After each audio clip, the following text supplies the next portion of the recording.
그냥 찬양으로 오늘 은혜 다 받아버렸습니다. 그냥 그렇지.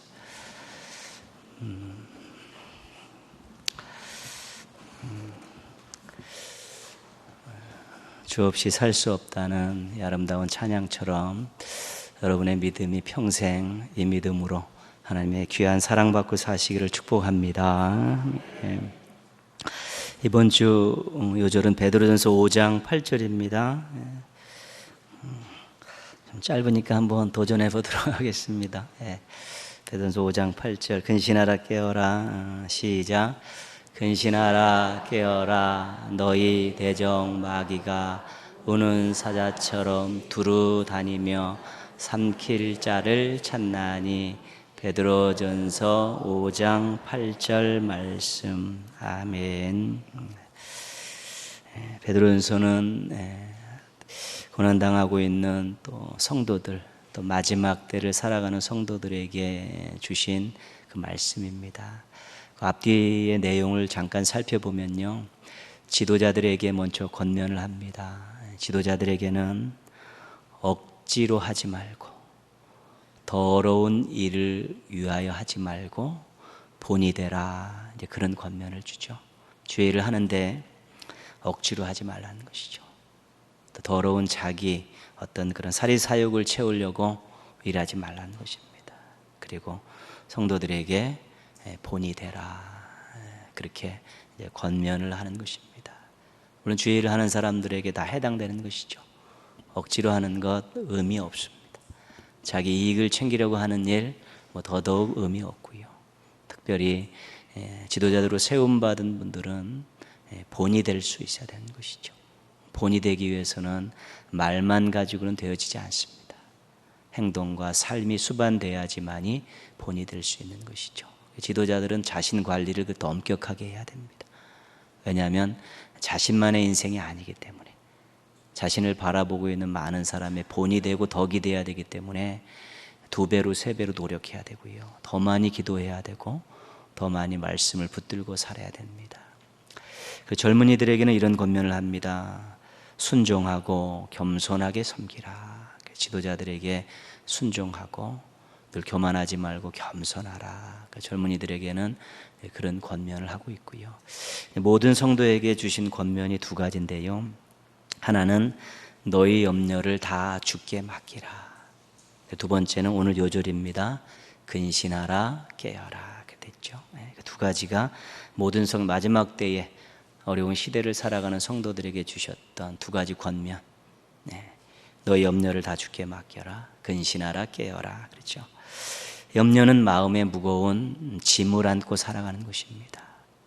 짐을, 걱정거리를 갖고 한숨을 짓고 무언가 이 속에다가 짐을 안고 살아가는데, 이것이 바로 믿음에 없는 행동이다, 그렇게 말씀하고 있습니다.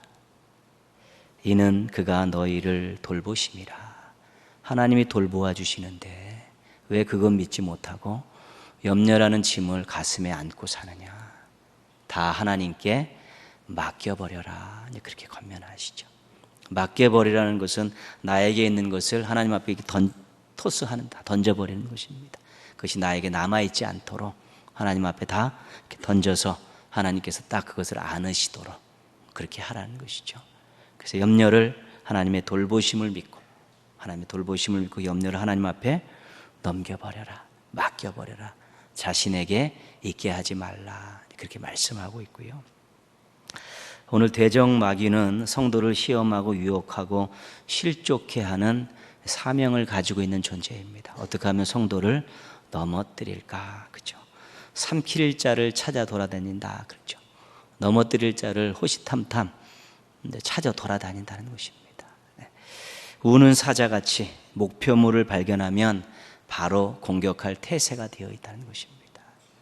그러니까 근신하고 깨어 있어야 될 이유는 이 마귀가 찾아다닌다는 것입니다. 오기를 기다리는 것이 아니라 찾아다니는 것이죠. 우는 사자같이 목표물을 발견하면 바로 공격할 태세가 되어 있는 사자처럼 이렇게 찾아다니니까 깨어서 근신하지 않으면 그의 유혹에 미끼에 덥석 물린다는 것입니다.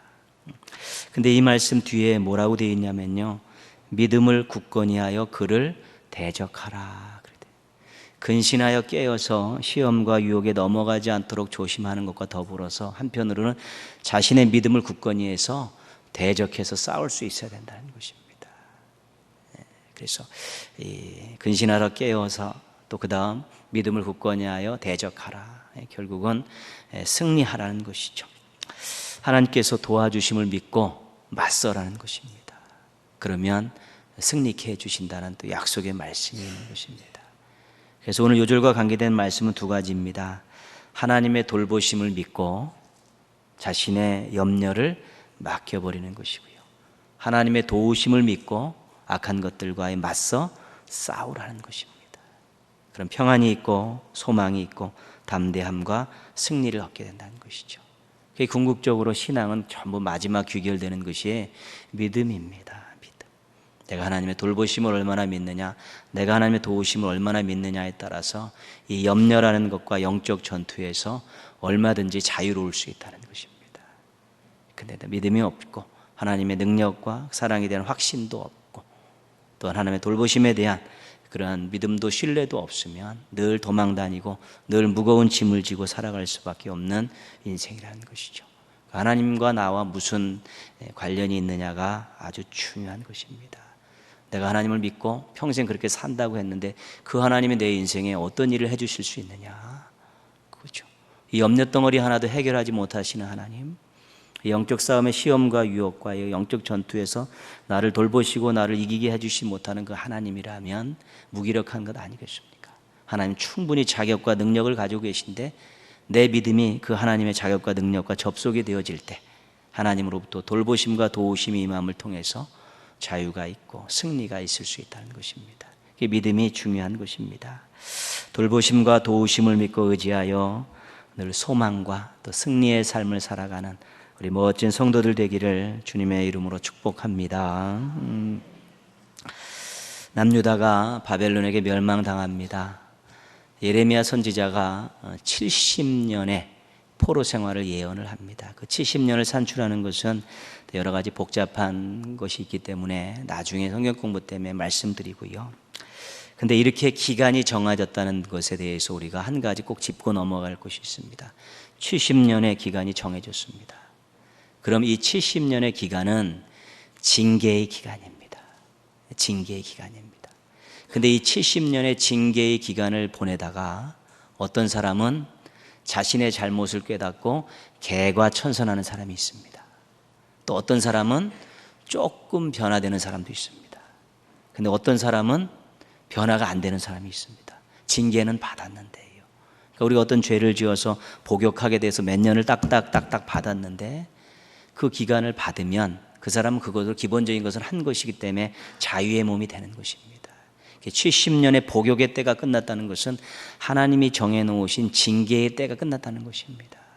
그게 돌아왔는데 어떤 사람은 개과천선한 사람도 있고 어떤 사람은 조금 변한 사람도 있고 어떤 사람은 옛날하고 똑같은 사람도 있고 어떤 사람은 더 악해진 사람도 있고 그런 다양한 사람들이 존재한다는 것입니다. 70년의 포로 생활을 해갖고 돌아왔다고 전부 다 개과천선에서 돌아온 게 아니라는 것입니다. 그 징계의 때를 보냈지만 다양한 모습들로 자신들의 삶과 신앙이 다양하다는 것입니다. 그래서 완전히 하나님의 은혜에 푹 잠길 수도 있지만 더 하나님 앞에 악랄한 모습으로 돌아올 수도 있다는 것입니다. 그런 가능성들을 다 열어놔야 된다는 것입니다. 왜 이런 말씀을 드리는가 하면 말라기서를 보면 포로에서 돌아와서 이제 어느 정도 모든 게 기반이 잡혔는데 하나님께서 말라기 선지자를 통해서 지적하는 그런 죄들을 보면 옛날하고 똑같다는 것입니다. 옛날보다 또 더한 부분도 있다는 것입니다. 70년의 그런 복역의 기간이 끝나고 이제 귀환해서 성전도 짓고 성벽도 재건하고 다시 부흥운동도 일으키고 막 그렇게 살았음에도 불구하고 또 말라기 선지자가 나타나서 예언할 때는 도루묵된 것이 굉장히 많다는 것입니다. 신실한 사람들도 있었겠지만 전반적인 분위기는 또 심판받기 전에 그런 모습들이 여전히 나타나고 있다는 것이죠. 신앙생활에 있어서 이 도루묵이라는 것이 굉장히 중요한 것입니다. 우린 조금 긴장하지 않고요, 조금 노력하지 않으면 쉽게 도루묵 될 수 있다는 것입니다. 쉽게. 그 도루묵 시키는 것들이, 악한 것들이, 그런 것들을 시키는 방법 간단합니다. 편하게 살아라, 또 즐겁게 살아라, 네 마음대로 살아라. 이런 유혹들 앞에 쉽게 노출되고, 이런 유혹들 앞에 쉽게 무릎을 꿇으면 이 도루묵 되기가 굉장히 쉽습니다. 근데 이스라엘 백성들의 모습이 그랬다는 것이죠. 그러니까 포로 귀환은 3차에 걸쳐 진행된 거 계속 살폈습니다. 1차는 스룹바벨과 예수와 성전 건축, 2차는 에스라, 그죠? 이제 말씀 공동체를 건축하기, 3차는 느헤미야, 예루살렘 성벽을 건축하려고 3차에 걸쳐서 이렇게 돌아왔죠. 그 말라기에는 느헤미야가 돌아온 후에 한 12년 정도 후에 나타나서 예언 활동을 한 사람입니다. 그러니까 1차, 2차, 3차 포로 귀환이 다 되어져, 성전도 성벽도 말씀 공동체 부흥운동도 다 지난 한 10년 후에 말라기가 나타났다는 것이죠. 그리고 포로기 때 예언자는 3명입니다. 학개, 스가랴, 말라기. 근데 학개와 스가랴는 성전 건축과 관련된 예언자고요. 말라기는 모든 것들이 다 포로 귀환해서 완전히 구비된 상황 속에서 나타나서 이스라엘의 죄악을 지적하고 심판을 선언하고 그들에게 소망의 말씀을 전했다는 것이죠. 그러니까 말라기가 구약의 마지막 책이고 마태복음이 신약의 첫 책이죠. 말라기 지난 다음에 400년이라는 긴 시간이 있었는데 그거는 성경에는 기록이 되어 있지 않습니다. 그럼 우리가 일반 역사를 가지고 유추하고 신약 성경에서 그 시대에 어떤 일이 있었는가를 우리가 이렇게 유추해서 다 뽑아낼 수 있는 것이, 성경에서는 그 기간에 대한 기록은 하나도 없습니다. 그래서 그 기간을 암흑기다 그렇게 이야기합니다. 마지막 말라기가 나타나서 하나님의 말씀이 선포된 이후에 하나님의 말씀이 없었다는 것입니다. 뭐가 암흑기냐면 죄가 관영하고 막 그래도 그게 암흑기이기도 하지만 하나님의 말씀이 선포되지 않을 때 암흑기입니다. 하나님 말씀이 선포돼서 죄를 지어적하고 구원과 소망의 말씀을 주시면 그거 괜찮습니다. 근데 하나님의 말씀이 멈춰지면 암흑기입니다. 우리 인생 가운데요, 하나님 말씀과 무관하게 사는 인생이 있을 수 있습니다. 한 번도 되돌아보지도 않고요, 묵상도 안 하고요, 말씀대로 살려고 몸부림도 치지 못하고요, 말씀대로 살지 못했다고 회개도 한 번 안 하고 일정 기간 막 그렇게 살 수 있습니다. 인생의 암흑기입니다. 그거는 말씀으로 자기의 신앙과 삶을 터치받지 못하는 그때가 자신의 인생의 암흑기입니다. 아주 중요한 것이죠.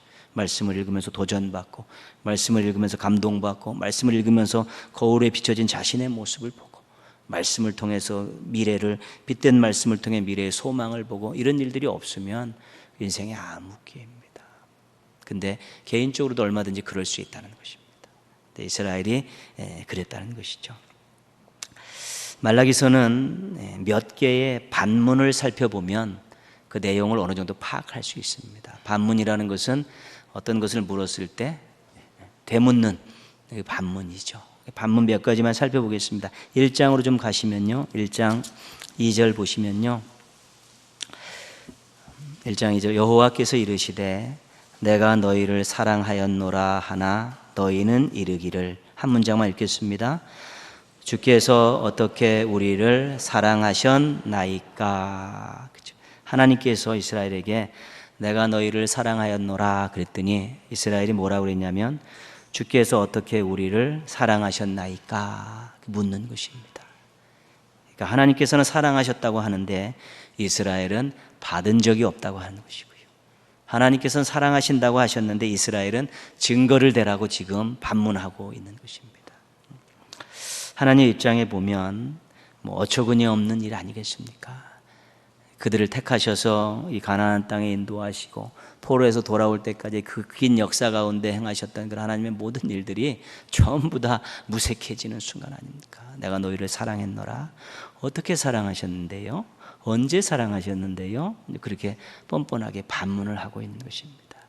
근데 하나님께서 그 증거를 내미시는데 딱 한 가지만 말씀하십니다. 2절 말씀 뒷부분에 보시면요, 나 여호와가 말하노라. 에서는 야곱의 형이 아니냐? 그러나 내가 야곱을 사랑하였고. 하나님의 사랑의 증거로 내놓은 것이 이거 한 가지입니다. 이삭의 두 아들 에서와 야곱이 있는데 원래 장자는 에서였다는 것입니다. 근데 그 장자권을 받아서 이스라엘 민족을 이루게 한 사람은 누구냐면 야곱이었다는 것입니다. 그러니까 하나님께서 왜 그러셨는가는 우리가 항변할 수 없습니다. 하나님이 불쌍히 여길 자를 불쌍히 여기고 사랑할 자를 사랑하시는 그 하나님의 마음으로 하나님께서 야곱을 택하셔서 그를 장자로 세우시고 이스라엘 12지파를 낳게 하시고 민족을 이루는 그의 원천으로 삼으셨다는 것입니다. 그것 한 가지만 말씀하고 있는 것입니다. 중요한 건 뭐냐면 너희들이 나의 백성이 된 것은 너희들의 노력으로 된 것이 아니고 내 사랑으로 된 것이다. 그거 한 가지만 말씀하고 있는 것입니다. 우리가 기억해야 될 것은 뭐냐면요, 하나님의 사랑은 관계에 있습니다. 관계에 있습니다. 여전히 하나님의 백성으로 생각하고 노심초사하시고 잘 되기를 바라고 또 잘 살기를 원하고 또 하나님 뜻대로 살기를 원하시는 늘 그 마음 가지고 하나님의 백성을 바라보시는 그것이 하나님의 사랑의 일뿐입니다. 근데 이스라엘의 사랑은 어디에 있냐면 환경에 있는 것입니다. 무엇을 얻었느냐, 지금 편안하냐, 어쩌냐, 이런 것 가지고 하나님의 사랑의 증거를 찾는 것입니다. 그러니까 하나님은 관계를 가지고 내가 너희를 사랑해서 내 백성으로 삼았는데, 그래서 내가 너희를 늘 사랑하고 잘 되기를 원하고 도와주고 또 너희들이 잘못할 때 채찍질하고 또 미래에 소망 있는 백성으로 살기를 그렇게 늘 도와주고 계신 그거를 하나님께서는 든든한 사랑으로 생각하고 계신데, 이스라엘은 우리가 맨날 포로로 잡혀가고 이방에다 맨날 짓밟히고 뭐 삶도 열악하고 어렵고 힘들고 이런 것 가지고 하나님이 자신들을 해서 언제 사랑하냐라고 항변하는 것입니다. 그러니까 지금 환경 가지고 받은 것 가지고 하나님의 사랑을 재고 있으니까 지금 어떻습니까? 환경이 안 좋습니다. 그럼 내가 너희를 사랑하노라 그럼 뭐라 그럽니까? 어유 하나님 어떻게 우리를 사랑하십니까? 이 모양 이 꼴인데요. 그렇게 되는 것이죠. 이 지질이 궁상됐는데 하나님 우리 사랑하십니까? 원하는 거 하나도 안 되고 이렇게 허덕거리고 사는데 하나님 나를 사랑하신다고요? 그렇게 지금 맞서는 것입니다. 하나님의 사랑은 관계에 있고 인간들의 사랑은 자신들의 삶의 환경에 있는 것입니다. 그러니까 늘 그게 잘 맞지 않는 것이죠. 하나님께서 여러분을 사랑하신다고 그러는데 인정하시겠습니까? 어떻게 설명하시겠습니까? 왜 하나님 나를 사랑하실까? 먹고 살만하니까, 자식이 잘 됐으니까, 네, 그렇죠. 평안하니까. 맞는 말인데 요만큼 맞는 말입니다. 그게. 1번은 뭡니까? 하나님과의 관계로 설명해야 됩니다. 나 같은 인생을 하나님이 하나님의 자녀로 삼아 주셨습니다. 그 한 가지만 가지고도 하나님이 나를 사랑하심에 대해서, 왜 여전히 지금도 하나님의 뭐기 때문에요? 자녀이기 때문에요. 오래전에 예수님을 만나서 하나님의 자녀가 됐는데 지금도 하나님의 자녀잖아요. 내가 하나님의 자녀이게 불변하기 때문에, 하나님이 여전히 나를 자녀로 생각하시는 거기 때문에 내가 지금 하나님이 나를 사랑하십니다. 이 부분을 로마서가 정확하게 지적해 주고 있습니다. 로마서 5장 8절 잘 아는 말씀이죠. 우리가 아직 죄인 되었을 때 그리스도께서 우리를 위하여 죽으심으로 하나님께서 우리에 대한 자기의 사랑을 확증하셨느니라. 예수 그리스도의 십자가 죽으심이 하나님의 사랑의 결정체라는 것입니다. 최고의 증거라는 것입니다. 근데 로마서 8장 32절은 뭐라고 말씀하냐면요, 자기 아들을 아끼지 아니하시고 우리 모든 사람을 위하여 내주신 이가 어찌 그 아들과 함께 모든 것을 우리에게 주시지 아니하겠느냐. 하나님께서 가장 귀한 예수님을 내보셔서 우리 자녀로 삼아 주셨기 때문에 그 아들을, 귀한 자녀를 우리를 위해 내주신 하나님께서 우리 삶에 필요한 것들 주시지 않겠냐는 것이죠. 누군데요? 자녀인데 안 주시겠냐는 것입니다. 그러니까 우리는, 하나님은 이 1차적인 관계를 가지고 사랑을 이야기하는데 우리는 이 자녀가 얻는 2차적인 것 가지고, 그것도 2차적인 것 중에서도 자기한테 좋은 것, 잘된 것만 가지고 하나님의 사랑을 확증하려고 하니까 늘 허들거리고 불평하고 원망할 수밖에 없는 것이죠. 그러니까 때로는 고난 가운데서도 하나님이 나를 제대로 된 인생 만들기 위해, 제대로 된 사명자 만드시기 위해서 나를 지금 징계하고 계시구나, 그런 게 깨달아지면 하나님 나를 사랑하시는구나, 히브리서는 강력하게 이야기합니다. 너를 징계하신 이유는 네가 자녀이기 때문이다. 히브리서의 중요한 내용이 그것입니다. 너 징계받고 있느냐? 너 하나님이 너를 사랑하시기 때문에, 자녀이기 때문에 너를 징계하시는 것이다. 그 고난이 징계가 하나님 자녀인 증거다. 그런 믿음을 핍박받는 흩어져 있는 그리스도인들에게 히브리서에서는 요구하고 있는 것입니다. 그 하나님의 사랑을 관계로 생각하셔야지 우리가 늘 하나님의 사랑을 인정하고 소망하며 살 수 있는데, 환경과 형편으로 생각하고 그 중에 특별히 플러스 되는 요인만 가지고 하나님의 사랑을 이야기하게 된다면 불평할 것 무진장 많고요. 그 사랑 의지하며 살 것이 굉장히 많습니다. 택하시고 부르시고 자녀 삼아 주신 것만 가지고 하나님 사랑 인정하고 감사하고 감격하고 자랑하고 보답하며 살 수 있어야 되는 것입니다. 그렇게 되면 우리는 늘 무엇 가운데 사는 겁니까? 하나님 사랑 가운데 사는 것입니다.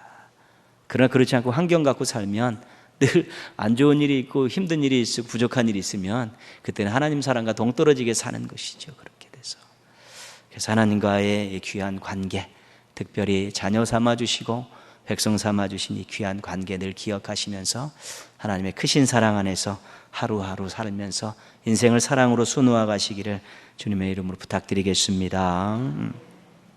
이번에는 제사장들의 반문 한번 살펴보겠습니다. 1장 6절로 가시면요,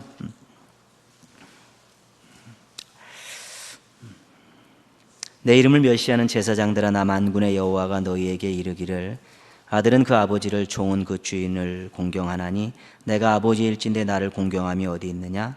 내가 주인일진데 나를 두려워함이 어디 있느냐 하나 너희는 이르기를. 읽겠습니다. 우리가 어떻게 주의 이름을 멸시하였나이까? 우리가 어떻게 주의 이름을 멸시하였나이까? 특별히 그 제사장들에게 하는 말, 뭐라고 1절에 6절 앞에 보시면 뭐라 그러냐면 내 이름을 멸시하는 제사장들아 그랬지 않습니까?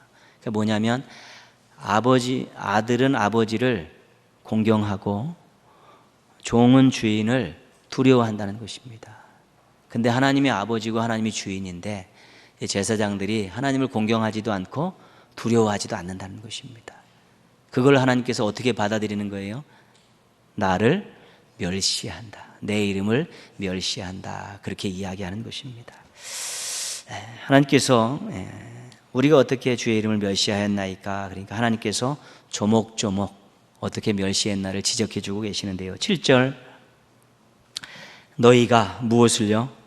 더러운 떡을 나의 제단에 드리고도. 더러운 떡을 제단에 드렸고. 8절, 만군의 여호와가 이르노라 너희가 무엇을요? 눈먼 희생제물을 바치는 것이 어찌 악하지 아니하며, 그 다음에요, 저는 것 병든 것을 드리는 것이 어찌 악하지 아니하냐. 그렇죠. 14절로 가보시면 또 하나가 나오는데요. 14절에 보시면 짐승 가운데 수컷이 있거늘 그 서원하는 일에 어떤 거예요? 흠 있는 것으로. 그러니까 제사장들이 지금 어떤 일을 하고 있냐면 제물 같지 않은 제물들을 드리고 있는 것입니다. 그러니까 제사장들이 제사를 관여하는 사람들 아닙니까? 제사를 드리려고 제물들을 가지고 오면 그것을 다 검수해야 됩니다. 그래서 흠 있는 거, 병든 거, 저는 것들, 더러운 것들, 하나님께 거룩한 하나님께 바쳐지지 못할, 제단에 올리지 못할 것들은 전부 밖으로 놔야 되는 것입니다. 그래서 제사장들이 그러지 않는다는 것입니다. 그러지 않는다는 데는 이유가 두 가지죠. 하나는 대충. 또 하나는 자기의 이익을 챙기는 무언가가 뒷돈이 있다는 것입니다. 그러니까 그 하나님 앞에 올려드려야 될 제물을 감수해서 정말 받으실 만한 제물을 올려드려야 할 제사장들이 그냥 대충 하고 사명 대충 하고, 아니면 자기가 어떤 거래를 통해서 무언가를 챙기니까 그런 받으실 수 없는 제물들을 이제 올리고 있다는 것입니다. 하나님은 어떻게 생각하시냐면 그거를 내 이름을 멸시하고 있구나. 왜냐하면 그들이 하나님에 대한 의식이 없습니다. 이 제사를 드리는데 하나님께 드린다는 의식이 없는 것입니다. 그리고 하나님께서 어떻게 제물을 드리라고 이미 다 말씀을 해놓으신 게 있는데 그 하나님의 말씀도 기억하지도 않고 무시하는 것입니다. 하나님 제물을 받으시는, 제사를 받으신 하나님에 대한 의식도 없고, 하나님께서 이미 어떤 제물을 드리는 거라고 다 말씀해 놓으셨는데 그 말씀에 대한 것도 전혀 적용하지도 않고요. 그러면 그 마음에 뭐가 없는 겁니까? 하나님에 대한 두려움이 없는 것입니다. 신앙의 위기 중에 한 가지는 하나님에 대한 두려움이 없어지는 것입니다. 그냥 이렇게 살고 저렇게 하고 마음껏 막 난장질을 하고 개판을 치는데도 하나님에 대한 두려움이 없는 것은 그 마음을 우리가 강팍해졌다, 그렇게 이야기하는 것입니다. 반응이 무뎌졌어요. 하나님에 대한 무뎌지면 나중에 하나님에 대한 두려움이 없는 것입니다. 하나님에 대한 두려움이 없으면 막 사는 것입니다. 죄를 죄로 여기지 않는 것입니다. 지금도 우리가 많은 신앙인들이 사회 구석구석에 올라가 있지만 그런 비리가 터질 때마다 그들 전부 신앙인들이 많이 거론되고 언급되지 않습니까? 다 어떤 사람들입니까? 두려움이 없는 사람들입니다. 죄를 짓는데 두려움이 없으면 그거는 이미 하나님을 의식하지 않는 삶을 사는 것입니다. 그럼 어떻게 하겠습니까? 하나님이 그럼 뭐라고 생각합니까? 네가 나를 멸시하는구나, 그렇게 생각하는 것이죠. 하나님 멸시받을 뿐 아닙니다. 영광과 찬송을 만세 대대로 영원히 받으시기에 합당하신 분인데 그 멸시를 받는 그것을 어떻게 감당할 수 있을지 모르겠습니다. 하나님께 바치는 것이 아니라 바치기만 한다는 생각뿐입니다. 흉내만 내면 된다는 것이죠. 형식만 갖추면 된다는 것이 그들의 의식입니다. 그걸 받으시는 분에 대한 의식, 그분의 말씀, 그분에 대한 두려움, 이런 것들이 전혀 없는 것이지. 3장에서는요 우리가 어떻게 주의 것을 도둑질하였습니까? 이런 또 반문이 하나 나오는데 11조와 봉헌물에 대한 것입니다. 말라기 11조 얘기 나오는 것이죠. 하나님께 드리는 것은 마음과 정성이 담겨져 있어야 되는 것입니다. 받으시는 분의 뜻과 마음을 헤아려서 드릴 수 있어야 되는 것이죠. 자기 생각으로 자기 편리한 대로 자기 형편을 먼저 생각하면 그 드림은 항상 부족할 수밖에 없는 것입니다. 부족하면 괜찮은데 하나님이 멸시를 받았다고 생각하게 되면 그게 큰일 나는 것 아니겠습니까? 받으실 재물의 조건이 안 되는 것 갖고 드리는 건 큰일 나는 것이죠. 오늘날은 우리가 양과 염소 이런 걸 드리지 않기 때문에요. 무엇이 중요하냐면 마음이 중요하고요, 삶이 중요한 것입니다.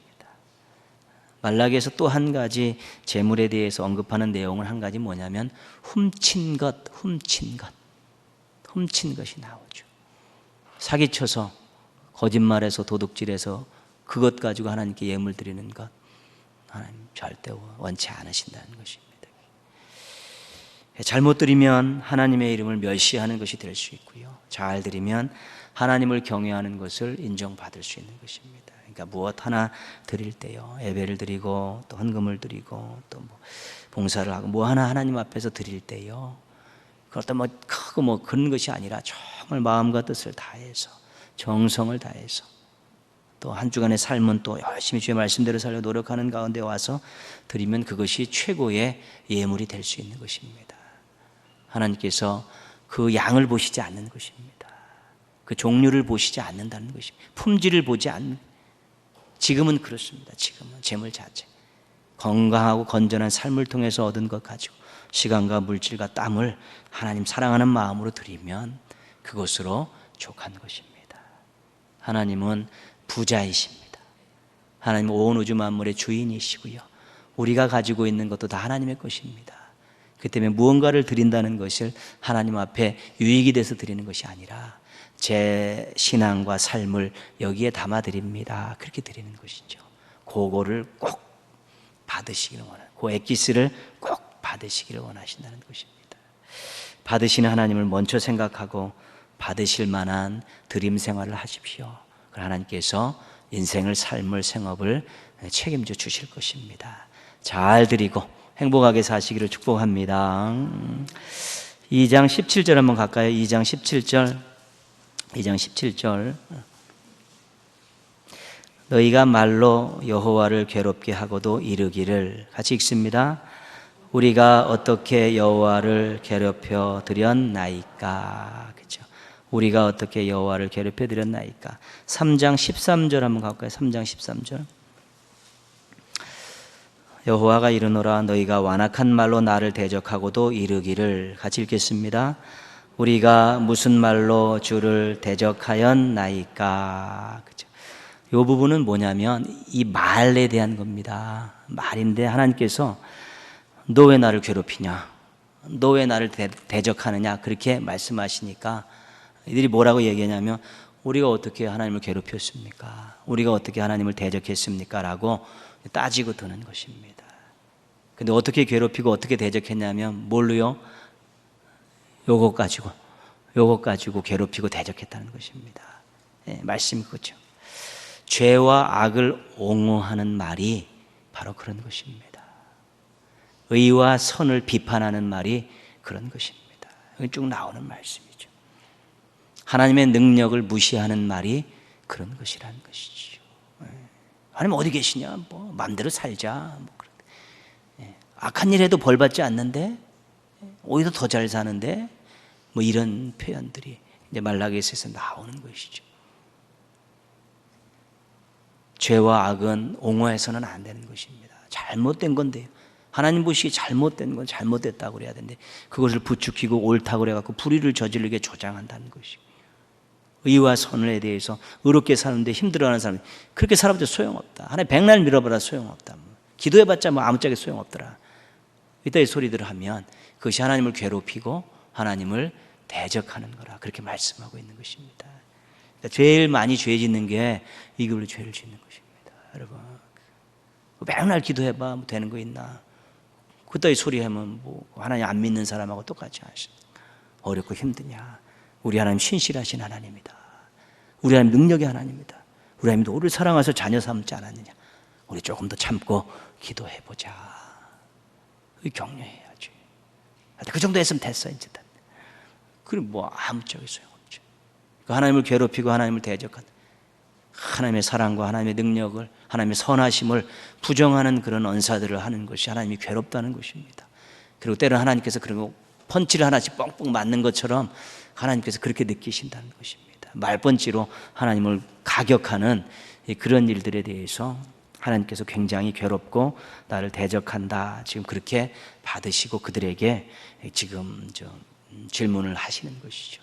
그러니까 이스라엘 백성들이 그 삶 속에서 하나님을 괴롭혀드리고 대적했던 그런 말들을 많이 쏟아놓은 것입니다. 야고보서는 그렇게 말씀합니다. 한 입으로 찬송과 저주가 나는 것은 옳지 못하다. 그 시편은 그렇게 말합니다.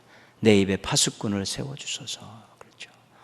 말 신중하게 해야 돼요. 조심해서 해야 되죠. 그렇지 않습니까? 하나님의 사랑과 능력을 부정하고 하나님의 선하심을 부정하고 악을 옹호하고 이런 말들을 쏟아놓으면 그것은 하나님을 괴롭히는 거고 하나님을 대적하는 것입니다. 그래서 화를 내지 않으려고 조심해야 됩니다.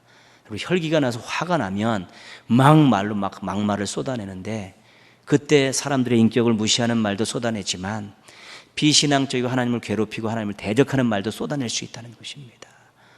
그때는 감당할 수 없는 일들이 일어날 수밖에 없는 것이죠. 늘 자기 자신의 감정 관리 잘 하셔야지. 감정이 폭발해서 말을 쏟아놓기 시작하면 뭐 비수같이 사람들의 마음도 상처를 주지만 하나님 얼굴에 말펀치를 날리는 일도 쏟아놓을 수 있다는 것입니다. 하나님 괴롭습니다. 하나님 공격받는 듯한 그런 느낌을 받을 수 있다는 것입니다. 말로 하나님을 괴롭히고 대적하는 일 없도록 감정 관리 잘 하시고 입에 파수꾼을 꼭 세우셔서 이 입으로는 하나님께 감사하고 찬양하고 또 주님의 사랑을 전하는 데 사용하는 우리 멋진 신앙인들 되시기를 주님의 이름으로 축원합니다. 다음 시간까지 연결되는 거 잠깐 서론만 하고 나가겠습니다. 4장 1절 보시면요, 1절 말씀은 뭐냐면 심판의 말씀입니다. 같이 읽습니다. 만군의 여호와가 이르노라 보라 용광로 불같은 날이 이르리니 교만한 자와 악을 행하는 자는 다 지푸라기 같을 것이라. 그 이르는 날에 그들을 살라 그 뿌리와 가지를 남기지 아니할 것이로되. 용광로 불같은 날, 지푸라기, 기억하십시오. 어떤 사람입니까? 근데 교만한 자와 악을 행하는 자, 지푸라기, 불 그렇게 말씀하고요. 2절부터 3절까지는 또 소망의 말씀이죠. 축복의 말씀입니다. 같이 읽겠습니다. 내 이름을 경외하는 너희에게는 공의로운 해가 떠올라서 치료하는 광선을 비추리니 너희가 나가서 외양간에서 나온 송아지같이 뛰리라. 또 너희가 악인을 밟을 것이니 그들이 내가 정한 날에 너희 발바닥 밑에 재와 같으리라. 만군의 여호와의 말이니라. 하나님을 경외하는 자들에게는 회복과 승리가 약속되어 있습니다. 악을 행하고 교만한 자들에게는 불심판이 예고되어 있고 그렇습니다. 항상 예언서는 심판이 먼저 나오고 그 다음에 구원과 소망의 말씀이 나오죠. 근데 더 귀한 소망의 말씀이 있습니다. 5절 말씀입니다. 같이 읽겠습니다. 보라, 여호와의 크고 두려운 날이 이르기 전에 내가 선지자 엘리야를 너희에게 보내리니. 그죠? 엘리야는 어느 시대 사람입니까? 엘리야 북왕국 아합 왕 때 사람입니다. 그러니까 여기는 지금 나라도 다 멸망하고 포로에서 돌아온 때니까 실은 엘리야가 상징적인 인물일 수밖에 없습니다. 시대적으로는 앞선 인물이니까요. 근데 엘리야를 보내시겠다 그렇게 말씀하시죠. 엘리야가 왔습니다. 엘리야가 누구냐, 그 정답을 얘기하신 분이 누구냐면 예수님이십니다. 마태복음 11장 찾고 정리하겠습니다. 마태복음 11장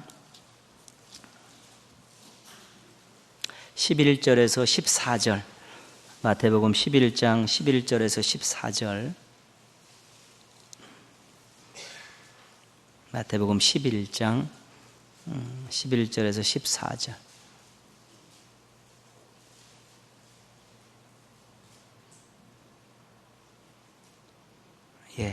같이 읽겠습니다.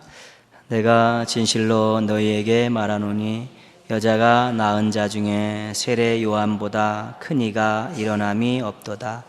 그러나 천국에서는 극히 작은 자라도 그보다 크니라. 세례 요한의 때부터 지금까지 천국은 침노를 당하나니 침노하는 자는 빼앗느니라. 모든 선지자와 율법이 예언한 것은 요한까지니 만일 너희가 즐겨 받을진대 오리라 한 엘리야가 곧 이 사람이니라. 아멘. 엘리야가 누구라고요? 세례 요한입니다. 세례 요한이 누구의 길을 예비하러 왔습니까? 예수님의 길을 예비하고 왔죠. 이미 하나님께서는 이 구원의 모든 원대한 역사를 다 주관하고 계시면서 또 한번 무너진 그 백성들을 다시 살리시기 위해서 또 하나의 소망의 길을 준비하고 계십니다. 하나님의 생각과 뜻은 우리의 멸망이 아닙니다. 우리의 구원이고 우리가 소망과 평안을 누리기를 살기를 원하시기 때문에 우리가 정말 하나님을 믿고 의지하는 한 멸망은 없습니다. 또 하나님께서 귀한 것들 예비하시면서 징검다리 역할을 하시면서 우리를 하나님 나라까지 인도하시는 것입니다. 하나님 나라 가기까지 아무리 어렵고 힘들어도 우리 하나님 말씀, 하나님의 은혜 또 생각하시면서 또 하루하루 소망을 품고 멋지게 살아가는 성도들 되기를 주님의 이름으로 축원합니다. 기도하겠습니다.